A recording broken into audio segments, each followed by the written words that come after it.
The US will allow Cuba to use the internet. Yes, you heard it right. The US will only allow a segment of Cuba's 11 million population to use the internet after easing sanctions. The US Treasury just decided to allow Cubans access to programs, mobile apps, social network, video conferencing, educational platforms, online maps, and so on.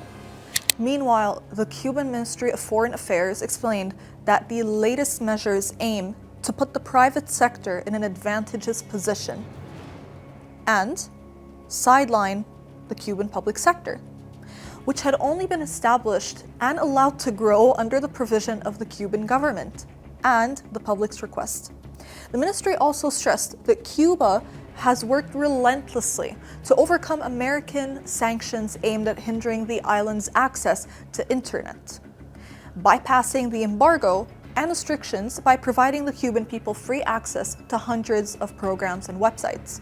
And it goes without saying that the embargo against Cuba is the longest enduring unilateral punitive measure in history, and it has been condemned by the UN already.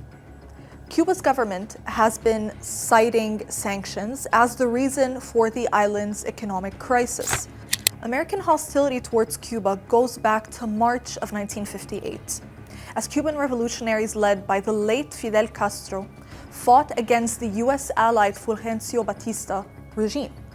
And the US continues to include Cuba among the states that allegedly sponsor terrorism.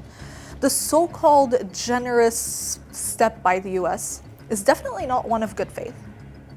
Do you think something's cooking under the table, or does this have any future repercussions on the people of Cuba?